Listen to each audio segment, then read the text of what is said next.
बिलगाव वनक्षेत्रात सागवान लाकडाचा अवैध साठा जप्त, वन विभागाची कडक कारवाई। दडगाव तालुक्यातील बिलगाव प्रादेशिक वनक्षेत्रातील बुशा परिमंडळात 14 फेब्रुवारी 2024 रोजी सागवान लाकडाचा अवैध साठा जप्त करण्यात आला। गुप्त माहितीच्या आधारे वन विभागाने सावऱ्या कंपार्टमेंट नंबर 76 मौजे बिलगाव नीलदया पाडा येथील जंगल परिसरात छापा टाकला। कारवाई दरम्यान 44 सागवान दांडे आणि 1 साग चौपट असा एकूण 1.189 घनमीटर अंदाजे 29,725 रुपयाचा मुद्देमाल आढळून आला।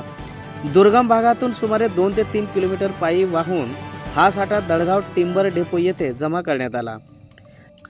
या प्रकरणी भरतसिंग परदेशी वनपाल भुषा यांनी भारतीय वन अधिनियम 1927 अंतर्गत गुन्हा क्रमांक 01/2026 नोंदवला असून पुढील तपास सुरू आहे।